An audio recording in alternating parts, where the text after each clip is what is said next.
चलिए बच्चों, अब हम जो एक्सरसाइज 1.2 है उसको करने से पहले हम एक्सरसाइज 1.2 के एग्जांपल्स जो है वो पहले हम डिस्कस करेंगे। ठीक है, इससे पहले हम एक्सरसाइज 1.1 1 to 7 क्वेश्चन डिस्कस कर चुके हैं। देन हमने 1.1 की सारी एग्जांपल्स भी डिस्कस कर लिए।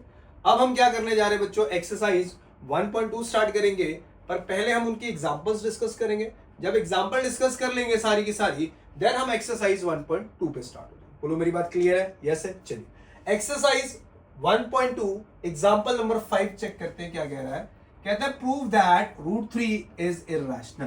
कहता है शो करिए कि जो √3 है वो एक इररेशनल नंबर है।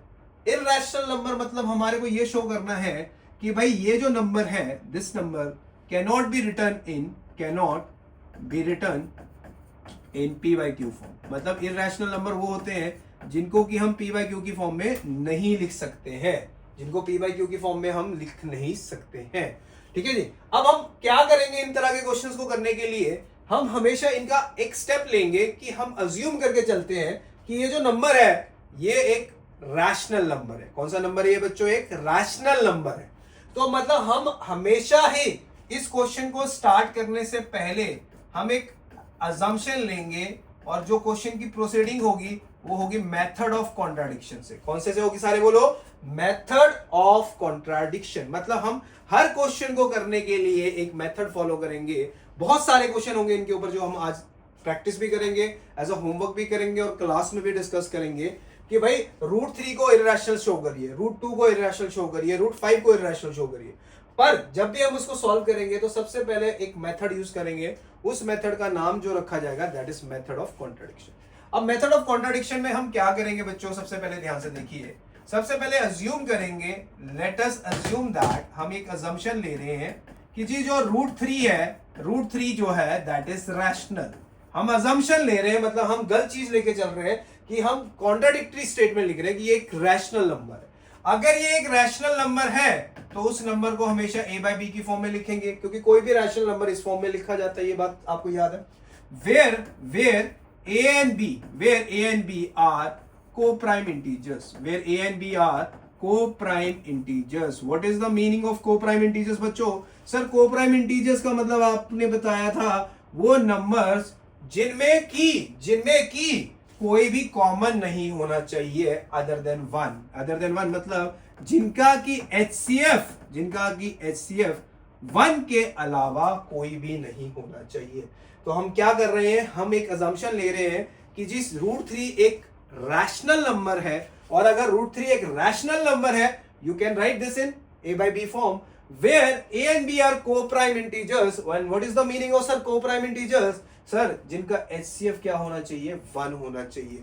What is the meaning of HCF 1 होना चाहिए? Sir there is no common factor between the two integers other than 1। और साथ में एक और कंडीशन भी लगानी है कि जो b है वो कभी भी क्या नहीं होना चाहिए बच्चों? 0 नहीं होना चाहिए। क्यों नहीं होना चाहिए? क्योंकि किसी भी नंबर के नीचे 0 आ गया तो that value is not defined. Yes है, यहां तक क्लियर है? चलिए नेक्स्ट।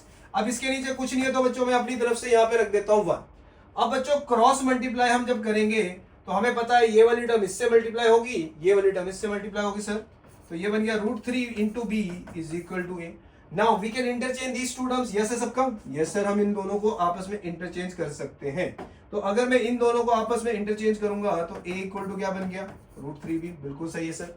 अब बच्चों इसके ऊपर आ गया रूट, इसके ऊपर आ गया बच्चों रूट। तो रूट को हटाने के लिए सर एक स्टेटमेंट लिखेंगे। वो स्टेटमेंट क्या होती थी sir? On squaring both sides. क्या होती थी वो statement sir? On squaring both the sides. If we square on both side what we will get sir? a square is equal to √3b का whole square.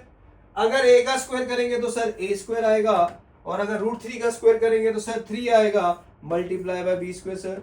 Now this will represent sir our equation number 1. This will represent our equation number 1, और इसको हम इसमें डाल देते हैं box में। इसमें डाल देंगे बच्चों बॉक्स में। फिर से देखिए क्या करा, √3 को हमने रैशनल नंबर लिया तो रैशनल नंबर a/b की फॉर्म में लिखेंगे, और अगर उनको हम a/b की फॉर्म में लिखेंगे तो a और b क्या होने चाहिए? को-प्राइम इंटीजर्स होने चाहिए। को-प्राइम इंटीजर्स क्या होते हैं? जिनमें 1 के अलावा कोई भी कॉमन फैक्टर्स नहीं होना चाहिए, और साथ में condition b is not equal to 0। अब इसका नेक्स्ट स्टेप क्या आता है बच्चों, ध्यान से देखिएगा, next step is very very very important. अब ध्यान से देखिए, A square is equal to 3b square. कहने का मतलब अगर मैं इस चीज को देखूं तो ये 3 का मल्टीपल आ रहा है। किसका मल्टीपल आ रहा है बच्चों, 3 का। तो ये चीज क्या 3 से डिवाइड होगी, बिल्कुल होगी सर, क्योंकि ये 3 के मल्टीपल की फॉर्म में। तो अगर ये भी 3 से डिवाइड होगी तो जो LHS टर्म है that is also divisible by 3। क्यों सर, क्योंकि LHS और RHS क्या है, दोनों इक्वल दी हुई है। तो इसका मतलब मैं एक स्टेटमेंट लिखूंगा, वो स्टेटमेंट क्या लिखूंगा जरा ध्यान से देखिए, जो 3 है दैट डिवाइड्स ए स्क्वायर है। बिल्कुल सही है सर, जो 3 है वो ए स्क्वायर को डिवाइड करता है सर। उसके पीछे सर रीजनिंग क्या लिखेंगे सर, जो ए स्क्वायर है वो 3b स्क्वायर के बराबर है। उसके पीछे क्या रीजनिंग लिखेंगे बच्चों, जो ए स्क्वायर है वो 3 स्क्वायर के बराबर है। तो अगर 3 इसको डिवाइड कर रहा है, क्योंकि 3 का मल्टीपल है, तो 3 ए स्क्वायर भी करेगा। क्यों करेगा सर, क्योंकि LHS RHS दोनों बराबर है। तो अब 3 अगर कोई प्राइम नंबर है, 3 अगर कोई क्या है बच्चों, प्राइम नंबर है, और वो किसी नंबर के स्क्वायर को डिवाइड करेगा, वो किसी नंबर के स्क्वायर को डिवाइड करेगा, तो 3 उस नंबर को भी डिवाइड करता है। जैसे मैं अगर आपसे बोलूं 3 कोई प्राइम नंबर है और 3 जो है वो 81 को डिवाइड करता है, तो ऑब्वियस सी बात है जो 3 होगा वो 9 को भी तो डिवाइड करेगा। यस है। चलिए, इसी तरीके से अगर 2 है कोई नंबर प्राइम नंबर और वो 16 को डिवाइड कर रहा है, तो ऑब्वियस सी बात है जो 2 होगा वो 4 को भी तो डिवाइड करेगा। तो यानी अगर 3 कोई प्राइम नंबर है और वो ए स्क्वायर को डिवाइड कर रहा है, तो हम ये लाइन लिखेंगे, जो 3 है दैट डिवाइड्स ए ऑल्सो। इसके पीछे रीजनिंग टीचर को क्या देखिए आनी है, that reasoning is what, if p is any prime number, कहता है p कोई प्राइम नंबर है, p कोई प्राइम नंबर है, और वो नंबर, वही नंबर जो p है, दैट डिवाइड्स ए स्क्वायर। अगर p किसी नंबर के स्क्वायर को डिवाइड करता है, तो वही नंबर ऑब्वियस सी बात है a को भी डिवाइड करेगा, a को भी डिवाइड करेगा। 3 is a prime number and 3 जो है वो a स्क्वायर को डिवाइड कर रहा है। तो अगर वो प्राइम नंबर a स्क्वायर को डिवाइड करेगा, तो वही प्राइम नंबर a को भी करेगा। उसके पीछे थ्योरम स्टेटमेंट क्या लिखनी है, if p is any prime number, और जो p है वो a स्क्वायर को डिवाइड कर रहा है, तो p a को भी डिवाइड करेगा। तो इसका मतलब हमने ये शो कर दिया, जो 3 है वो 3 जो है वो a का क्या है, फैक्टर है। 3 जो है वो a का फैक्टर है। अब नेक्स्ट स्टेप देखिए जरा, हमने इसके बाद क्या करना है। इसके बाद सेकंड स्टेप पे आते हैं, जो हमने यहां पे करा सेम आगे फिर से रिपीट करेंगे। Let a divided by 3 we will get c as any integer. अब आप पूछोगे c क्या है। जैसे अगर मैं बोलूं आपसे कि भाई 27 को 3 से डिवाइड करिए, तो ऑब्वियसली बात है 9 उसका क्या होगा, क्वोशिएंट होगा। तो यहां पे भी जो c है that is also a quotient. और यहां पे एक चीज जरूर मेंशन करनी है, where c is any integer, c कोई भी इंटीजर हो सकता है। अब इसको भी बिल्कुल वैसे ही प्रोसीड करेंगे जैसे हमने करा है, क्रॉस मल्टीप्लाई कर दीजिए। तो a इज इक्वल टू बच्चों हमारे पास क्या बन जाएगा, 3c बन जाएगा। अगर मैंने इसको क्या कर दिया बच्चों, क्रॉस मल्टीप्लाई कर दिया। फिर हमने उसके बाद वाला स्टेप क्या करा था सर हमने फिर वही चीज करी थी, that is on squaring both the side, जो हमने यहाँ पे लिखा था। सेम वही चीज यहाँ पे भी रिपीट होगी सर। तो जो a स्क्वायर है वो बन गया बच्चों 3c का होल स्क्वायर। तो a स्क्वायर जो है वो बच्चों बन गया 9c square, and this will represent sir हमारी इक्वेशन नंबर 2।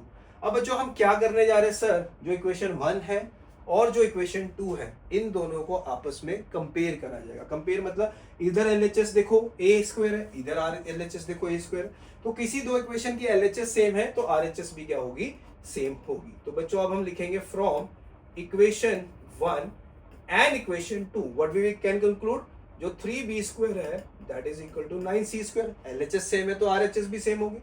तो ये 3 और ये 9 क्या हो जाएगा, कैंसल।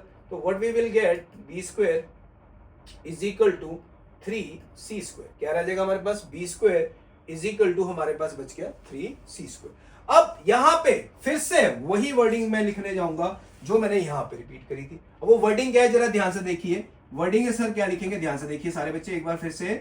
क्या 3 b स्क्वायर को डिवाइड करेगा, क्या 3b स्क्वायर को डिवाइड करेगा बिल्कुल सर। क्यों करेगा सर, क्योंकि जो b स्क्वायर है वो 3c स्क्वायर के बराबर है। तो मतलब अगर ये वाली चीज 3 से डिविजिबल है तो ऑब्वियस सी बात है ये जो LHS चल रहा है that is also divisible by 3, क्योंकि RHS 3 से डिवाइड होगा तो जो उसका LHS होगा that is also divided by 3। चलिए अब चेक करिए, क्या 3 एक प्राइम नंबर है? Yes sir. क्या 3 किसी नंबर के स्क्वायर को डिवाइड कर रहा है? Yes sir. तो ऑब्वियस सी बात है जो 3 होगा वो किसको डिवाइड करेगा सर? सर वो 3 उस नंबर को भी डिवाइड करेगा। तो यहां पे हम इसकी रीजनिंग फिर से वही दोबारा लिखेंगे जो मैंने यहां पे लिखी थी। क्या रीजनिंग लिखी थी? If P is any prime number, P कोई भी प्राइम नंबर है एंड P डिवाइड्स क्या कर रहा है? A स्क्वायर को, तो P ऑब्वियस सी बात है वो A को भी क्या करेगा? डिवाइड करेगा। कहता है 3 अगर कोई प्राइम नंबर है और 3 किसी नंबर के स्क्वायर को डिवाइड करेगा तो जो 3 होगा वो उस नंबर को भी डिवाइड करेगा, जो हमने यहां पे लिखा था। तो बच्चों अब यहां पे देखो हमने क्या शो कर दिया, 3 जो है वो A को डिवाइड कर रहा है, 3 जो है वो B को डिवाइड कर रहा है। तो मतलब A और B में एक ऐसा फैक्टर है जो दोनों के लिए कॉमन है। कॉमन मतलब 3 इसको भी डिवाइड कर रहा है, 3 उसको भी डिवाइड कर रहा है, तो दोनों का कॉमन फैक्टर क्या आ गया? 3 आ गया। बट हमने स्टार्टिंग में क्या बताया था? क्या बताया था स्टार्टिंग में कि जी ये जो नंबर्स हैं, ये नंबर्स कौन से नंबर्स है? दे आर को prime integers. What is the meaning of को प्राइम इंटीजर्स सर? कि भाई उसमें 1 के अलावा कोई भी फैक्टर क्या नहीं होना चाहिए?